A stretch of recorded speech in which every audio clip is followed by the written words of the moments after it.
The Repossessor's house, a place where debts vanish along with people. Warning based on urban legends from the state of Maine, USA. Part 1. The Move. In 2006, a young father named Dan Harris, along with his wife and little daughter, moved to the quiet town of Bunwood, Maine. He was a delivery driver. She was a nurse. Tired of city life, they dreamed of owning their own home. On a classified site, Dan found what seemed like the perfect deal: a 2-story house with a basement, fireplace, and a large yard. The price was shockingly low. The agent explained that the previous owner had been an old government officer who died without heirs. A repossessor, I believe. Never met him, but the locals say he was a tough old man. House has been empty for about 10 years, the agent said. Dan didn't think twice. They bought the house and moved in. For the first couple of weeks, everything seemed fine. Peaceful, quiet. But then, strange little things began to happen. The basement door kept opening on its own at night. Dan's daughter started talking about a man in a black hat who stood in her room counting her toys. In the storage room, Dan's wife found a stack of old debt collection slips dating from the 1930s to the 1960s, all stamped. Paid in full. Repossessor G. Morton. Part 2. Neighbors and rumors. One day, an elderly neighbor named Mr. Coleman approached Dan with a warning. "You're living in his house. Hope you don't owe anything to anyone." Dan asked what he meant. Morton, Horace Morton. He was a government repossessor. Harsh in life and worse in death. People say he never really left. But now, he doesn't take property anymore. He takes people.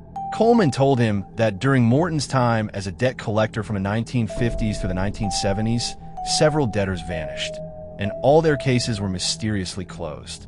Rumor had it Morton buried them in the basement or burned them in the fireplace. Dan and his wife laughed it off until their daughter disappeared. Part 3. The Disappearance. On the night of October 14th, 2006, Dan was awakened by the sound of his daughter screaming. He rushed to her room, but she was gone. Windows locked, doors secure, no signs of a break-in. Only one thing was left on her bed: a leather-bound invoice dated 1957 with her name written in elegant handwriting. It listed toy debt, 7 dolls, 3 books, 1 rabbit. Paid in full. Panicked, Dan called the police. They searched the house, yard, basement, even the old well. Nothing. No footprints. No fingerprints. No straggled. It was like she had vanished in a thin air. A few days later, another letter arrived. No stamp, no return address. Just a single line on the paper. Never live in debt. Never promise what you can't repay. G. Morton. Part 4. The Basement.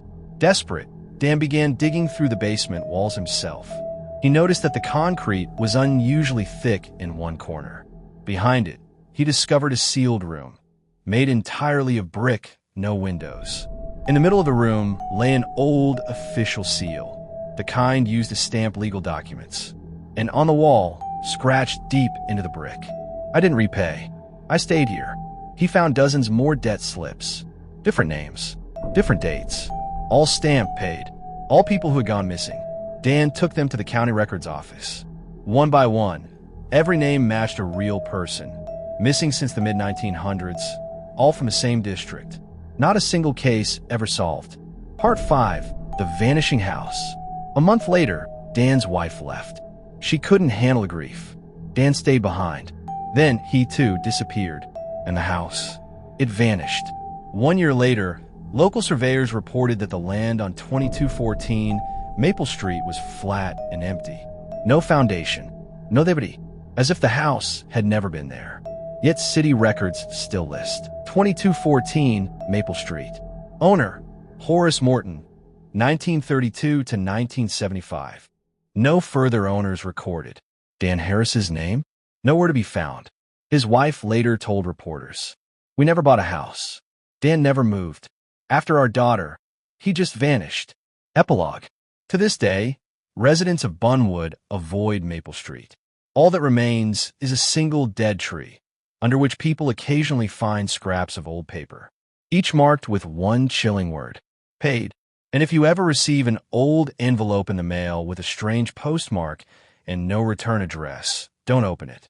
Because some debts, even after death, still get collected. The Repossessor's House, Part 2, Case 72-14. Prologue, 17 years later. It's been 17 years since the Harris family vanished. No one talks about Maple Street anymore. The land is listed as undeveloped, yet every drone photo taken above it shows strange shadows and outlines, the shape of a house that shouldn't exist. In 2023, a cold case investigator named Riley Grant, working for the state of Maine, came across an unlabeled box in the archives. Inside were over 70 missing persons reports, all marked with a red wax seal. GM, case closed. At the very bottom was the final file. Case 72-14, Daniel Harris. Attached to the folder was a map and a handwritten note. You can't unsee what was taken, but you can join them. Part 1, the key. Riley was used to strange files, but this one? It chilled her to the bone.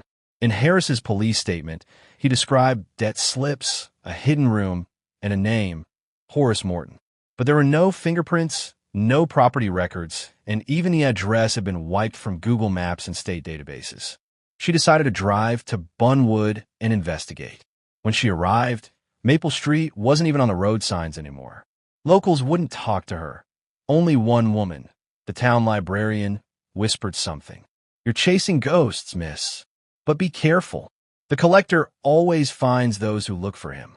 The librarian slipped Riley a small object, a brass key, cold to the touch, shaped like a courthouse gavel. Returned to the foundation. Using the old map, Riley hiked to where the Harris house once stood. There was no house, but the foundation was still there, buried beneath roots and dead leaves. Almost invisible. As she explored, her radio crackled to life. Paid in full. She froze. No one else was out there. She began digging and found a trapdoor. Beneath it, stairs descending into a stone chamber. She filmed everything on her body cam. Inside the basement, she discovered a perfectly preserved office. Mid-century furniture, debt ledgers, a rotary phone, and hundreds of stamped files. Name, Evelyn Carter. Amount, $4.12. Unpaid library fine. Status, settled. Next to the desk was an old courtroom chair. A nameplate, Repossessor Morton. Suddenly, the phone on the desk rang once. And then nothing. Judged. Riley grabbed one of the ledgers and ran upstairs. The moment she reached the surface, the air grew freezing cold. A low voice echoed through the trees. Debts must be cleared. She turned and saw a tall figure standing beneath the dead tree, dressed in a black suit, face obscured by a hat, holding a receipt book. Her car wouldn't start. Her phone was dead. She sprinted into the forest, not looking back. She survived, barely. Back at headquarters, she reviewed her body cam footage, but the basement wasn't there. Only trees, dirt, silence. Even the tape glitched every time she said the word Morton. Part 4, the new ledger. A week later, Riley received a package at her office. No return address. Inside, her own photo, a blank debt slip, and a note. You owe time. Time you took to investigate. Time must be paid. Signed, GM. She quit her job the next day. She moved across the country, changed her name, and warned her family. Never take loans. Never owe anyone. And if a letter comes with no stamp, burn it. Epilogue. Every few years, someone vanishes in Maine. No struggle. No leads. Only one thing is left behind. A receipt. Stamped. Paid in full. The repossessor never rests. And no debt is ever forgotten.